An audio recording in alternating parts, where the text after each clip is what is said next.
Skill Builder 21, we're going to talk about hook organization. I have them written down here. Bracing scissors with your hand. Watch the video, it's really important. And Comparadun wings. We're going to show it to you. Like and subscribe if you want to learn this stuff every week. Dude, that's a big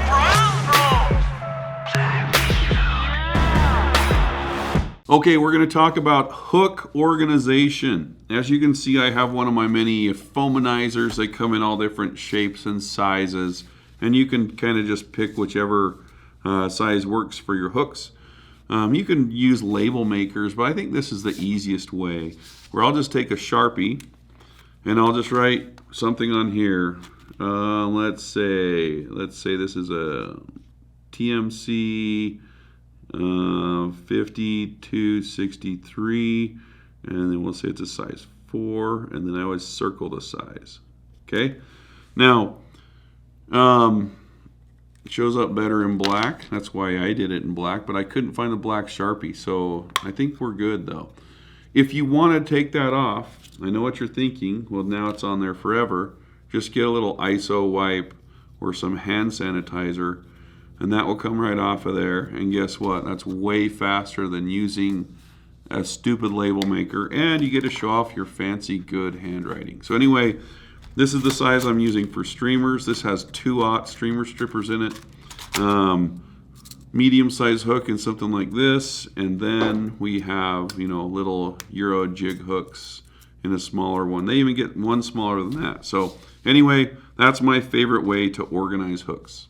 I have a really cool hack for you, and you're going to want to watch the small screen on this one because the main screen is just so you can see what I'm doing with my hands. Okay, but I do have a little pheasant tail tied in, and I'm going to show how I'm going to cut this jobber off. But sometimes if you come in here with your hand unbraced, you get the shakes, and it's really hard to get a precision cut, especially if there are multiple things on the vise that you don't want to cut off like Tom Rosenbauer always does. What you want to do is get precision into your cutting. Okay, so what I'm going to do is I'm going to use my offhand, and I'm going to grab my vise right here. Okay, and then I'm just going to lay my thumb right here, and I can use that thumb to brace in or out, and that way it's a steady spot for me to rest my scissors to make that cut. Now, sometimes you need to pull up materials and get them out of the way. Just get to the point where you can brace your scissors on something. Sometimes on the other side you have to put it on a finger. And I can see how some of you might cut your hands with this. Go to the comment section. Somebody's saying it, but guess what? It's totally possible not to. So if I were going to cut this, the way that would look is I would just kind of brace my thumb here, come in, and cut it. So if you watch both screens, you'll see what I'm talking about, but just adding your finger to your scissors really makes it so you can get in and make really micro adjustments to your flies. We are talking about the subject of Comparadun wings, and there are a few different ways to achieve this. We're going to show you two different ways. First way is kind of your standard traditional way of doing Comparaduns, and then I'll show you my favorite way. I've seen several other people tie that way. It's definitely not my invention. So what I'm going to talk about first is the hair. So what we're going to look at with Comparadun hair is you want very fine deer hair. And as we come up, I'm going to use this white card to kind of show you the structure of the top of these. But basically, you've got pretty uniform stripe going across the top of this, the light stripe. That means these are relatively all the same size, the same amount of working hair. But the top portion of the hair is the most important because that's the portion of hair that's going to show. And I know this is good. I've done, down to size 18 Comparaduns with this, so it's plenty good. But if we look at this, I'll try to hold this up for our macro lens. We have very minimal black tips here. So as you can see right here by my hook, minimal black tips. The black tips are bad because they don't float. All right, now that we have that out of the way, let's get going here. I have 12/0 nano silk. I really think nano silk is a game changer when tying these. So let's just farm out some hair. And this is just kind of a feel thing. You're going to have to get a feel for how much hair you need for each different size. I'm tying a size 14, and that's maybe a little bit too much. So I'll peel off just a few of those. And then I'm going to grab the tips. And keep in mind, when using this little hair, it's a little tougher to manipulate because, it's not like big streamer fibers. But we still will comb out any of those haters down there. And now we'll align it. So a hair stacker, this is kind of a cool one because it has 2 sleeves. See that? I can make it either thick or thin. It has a little tungsten weight in the bottom. But you don't want one that's too wide because then your fibers will just kind of fall over against the side. So nice and aligned. And we're going to pull this out so that the tips are facing forward. Okay? I'll try to keep this turned for you so you can see. Just like that. So we're going to get those out of there. And you can see that this is the first thing that I'm tying in on a Comparadun. Okay? So I either do it now or after I tied the body. So again, we'll show you that technique, and then you just kind of choose how long you want your wing to be. So you can see that behind here, the black tips are lined up with the hook eye right here, right? It looks like it needs to be right here, but that would be too long. So right there is where I'm going to tie it in. And I'm just going to do a pinch wrap, come down on the other side, maybe another one, and then just kind of flare that. It's okay if some of those go to the bottom of the fly. We can fix that in post-production, as we call it. But don't let go of the back of these, okay? But don't pull them too far. You don't want to yank them down the hook shank. And then I'm just going to take my thread and start wrapping back on top of those, okay? So I have a really nice tie-in point. And to make a slender body, I'm going to have to get my scissors in here. Let's see, I'm going to get all those fibers going forward so they're kind of angled out of the way, and I'll lay my scissors on top, cut in an angle all the way to the back of the hook point, or the hook shank, and now I can come back here and cover up those tips. See how it's all flaring out? That's not a big deal. Underneath all that stuff, there's still a nice little taper, and we can come in here with our scissors and clean those out. You'd have to clean those up pretty well if you're doing like a quill body, but if you're using a dubbing body, that's plenty good. So now we can adjust. It slid back a little far for me, so we can actually slide that whole thing forward if we have to. And those things are in there tight. The only thing that the nano silk is not good for is propping up the wing, because you have to build up bulk right here in front of the fly.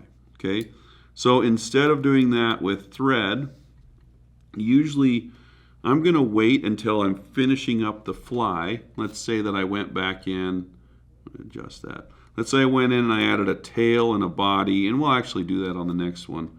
But if I were to prop this up using dubbing, I'm using micro fine dubbing, and I'm just barely dirtying my thread.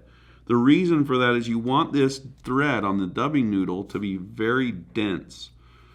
All right, I'll pull all those fibers back, and I'm just going to angle back, mashing those down. Whoops, see how I did that? I can just pull that back down, give it a little twist, and we're back in. All right, so I'm just building up a head right there, and if I just take that deer hair and I push it back the way the Comparadun should be, boom, we're in. We have a nice half moon shape on our Comparadun. All right, so that's the traditional way to do a Comparadun wing. Some people like to put them kind of in the mid part of the body as a thorax fly. Some like to shoot it a little bit further forward, but that's up to you. You'll just have to take that into consideration when you're tying them. All right. Step 1, version 1, out of the way. On to the next one. Okay, this is officially my favorite way to tie a Comparadun, or a sparkle dun, or any Aerodun type wings. So I'm going to do the same thing. I'm going to get about the same amount. That's maybe a little bit too much. That's thick like the clothes Briggs' mom used to have to buy for him. He was a chunky model when he was a kid. Back then they didn't call it fat, they just called it husky. Bro, I remember that. You do remember because it was you. Husky. You go in Kmart with your mom and they're like, well, look at the little husky boy. Okay. All right, so we got the thick wing like Brig. We're going to line that up and we're going to pull it out the same exact way. Okay. And we're going to line that wing up just like we did last time, but this time we're tying it in right at the end of that body. And we're going to cinch that down. Now, I'm not letting go of it yet because I'm going to come in here and I'm just going to trim those butts off. And what that does is it leaves the butts there to add a little bit of extra flotation. And the other advantage to this is if you wanted to do like a quill body, like I've seen other people do on this, you have a really slender body on your fly. Now on this side I got a little bit of extra wing tuft, so I'm just going to trim that up a little bit. Then I'll just grab the same dubbing. We're going to do the same thing, just make a real tight dubbing noodle here, and I'll make a little bigger one so we can finish off the fly, make it look good. All right, so once we have that there, we'll just grab all the hair, pull it all back. As you can see, my big fat fingers are holding that out of the way, trying to stay out of the way, but not doing a very good job. And as you can see, I'm mashing back into the wing again to hold it in place, and then I'll just kind of wrap forward after that. You can see how much dubbing I had on there, and I mashed all that dubbing in one spot. I'll just finish off with a little bit more, and we'll fix this wing after we get it whip finished. So it wants to kind of move all over the place. All right, so you could taper up that head as good as you wanted, but we're getting the gist here. So now I'm just going to grab my wing, I'm going to splay that out, and now we've got a really clean, nicely tied Comparadun wing. Here, I'll turn it this way for you, right there. So you got the nice half moon shape, really durable tie-in point with nano silk, and we have the extra floatiness in the butt. Oh wait, all the cool kids do this.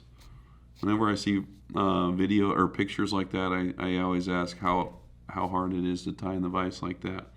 But you know, some left-hander came up with this. All right, so anyway, that's my favorite way to do Comparadun wings. And if you like these videos, we release these every single week. Make sure that you subscribe. There's also a site or a link on our website that catalogs all of this. Look in the description below to find that link. You can find all the skills by skill level or however you like to consume your skill builders. This is Cheech and I approve of this message.